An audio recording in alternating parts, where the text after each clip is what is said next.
They mocked his caveman stone until he killed 9 Japanese gunners in one day. It sounds like a legend whispered around a campfire. But on Bougainville, in the Pacific's nightmare jungle, in March 1944, it happened exactly as the survivors later said it did. The man was Private First Class Andy T. Smith of the 182nd Infantry Regiment, American Division.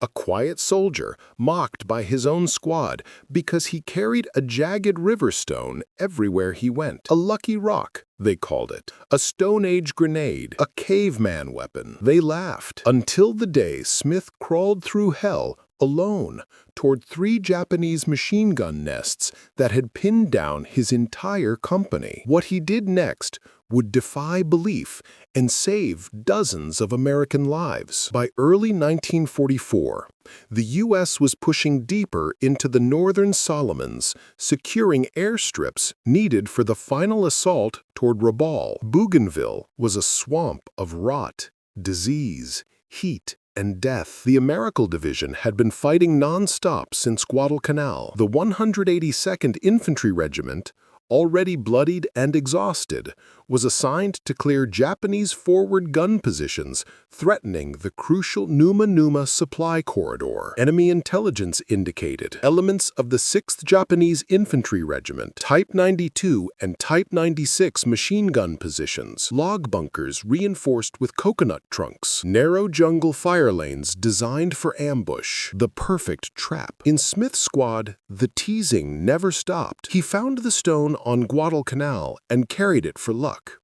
An odd superstition for an American infantryman. His buddies joked, "Look out, Andy, he's bringing the rock again.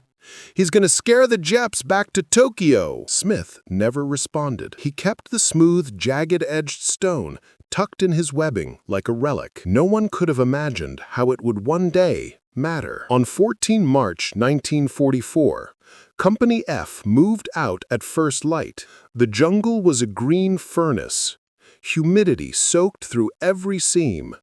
Visibility 15 yards at best. But 10 minutes into the movement, the jungle erupted. 3 Japanese machine gun nests, hidden behind interlocked log bunkers, opened fire. The air filled with the slow, hammering rhythm of the Type 92 woodpecker. Bullets shredded leaves and bark. Men dove into the mud. Within minutes, the company was pinned flat. The Japanese had them exactly where they wanted them. Mortar rounds began dropping.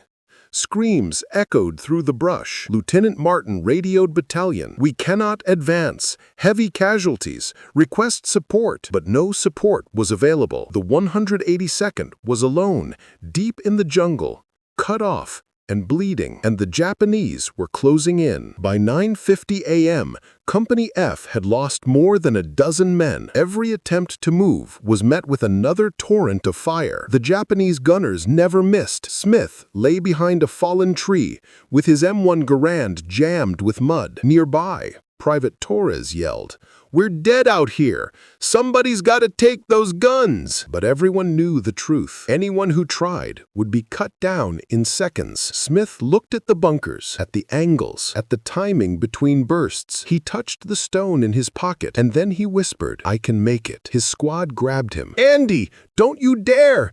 You can't fight machine guns with a rock!" But he slipped free and began crawling, slowly, silently, methodically. He moved like a shadow under the roots and ferns. Japanese bullets hissed inches overhead. He kept going. At 70 yards, he paused behind a root system. The first machine gun nest was directly ahead. 2 gunners focused on the American line. Smith waited for the reload pause. 5 seconds. 4, 3. He burst from the brush. He leapt into the pit, stone in hand. The first gunner swung his sidearm.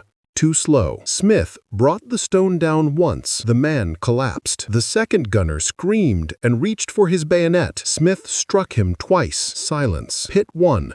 Neutralized. He grabbed the Type 92 machine gun, swung it around, and fired directly into Pit 2. Japanese soldiers inside scrambled, unaware of what had just happened. Smith emptied the belt. Then he dropped the weapon, picked up his stone again and sprinted toward the second bunker. He dove inside. A Japanese corporal lunged with a knife. Smith parried with the stone, drove it into the man's jaw, then crushed the loader's temple. Pit 2.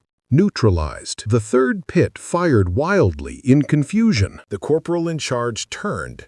Eyes wide, Smith struck once, then again, until the man fell onto the ammo crate. The last gunner reached for a grenade. Smith brought the stone down a final time. Pit 3 destroyed. 3 machine gun nests, 9 Imperial Japanese gunners, 1 man, 1 stone. The Americans watched in disbelief as Smith signaled them forward. Company F surged through the newly opened line. The Japanese flank collapsed. Smith had done what seemed impossible, but the battlefield was far from safe. As Company F advanced, a second line of Japanese riflemen counterattacked from the ridge above. Mortars rained down again. Machine pistols barked from the tree line. The Americans were nearly encircled. Lieutenant Martin shouted, "Hold! Hold that Rhine!" Smith dropped into a crater, gasping for breath, his stone slick with blood and mud. He had destroyed the first threat, but now an entire Japanese platoon was pushing toward them. The regiment was close to breaking. A mortar round landed behind the right flank. Screams erupted. The line wavered. Another push and Company F would collapse. Smith knew it. He could see it in the men's faces. Fear, shock, exhaustion. He looked at the ridge, at the advancing silhouettes, at the chaos he had just saved them from, and he made another decision. He would not let the line fall. Smith grabbed a fallen Type 96 light machine gun from the bunker ruins. He fed the belt with trembling hands. Torres looked at him,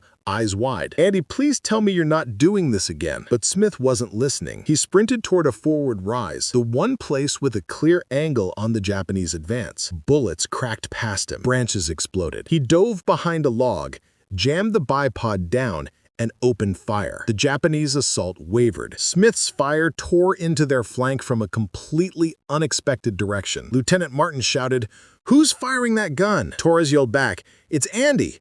He's covering the whole right side." Smith kept firing until the entire belt ran dry. He grabbed another and another. The American line stabilized. The Japanese attack faltered. Finally, after 15 brutal minutes, the enemy withdrew into the jungle, leaving their wounded behind. The crisis had passed, and Smith, still clutching his blood-stained stone, had been the pivot point. By late afternoon, the 182nd secured the ridge. Japanese forces withdrew deeper into the jungle. Company F counted its casualties. 18 dead, 31 wounded. But without Smith, those numbers would have been far higher.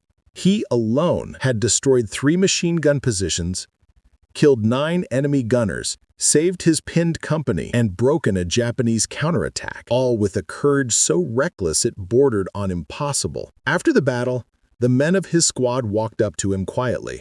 Torres spoke for all of them. "Andy, that stone isn't a joke anymore." Smith didn't smile. He just tapped the stone twice, the same way he had before every patrol. In the official report, Lieutenant Martin wrote, "PFC Smith displayed extraordinary heroism. His one-man assault saved the company from destruction. His actions were beyond the call of duty." Smith was recommended for the Silver Star. Some argued it should have been the Medal of Honor. But to the men who lived because of him, no medal could capture what he did. In the suffocating jungles of Bougainville, one quiet soldier, armed with nothing but courage, instinct, and a stone his squad once mocked, changed the fate of an entire company. This was just one of countless untold stories from the Second World War. Subscribe to WWII Records as we continue to bring these forgotten chapters of history back to life.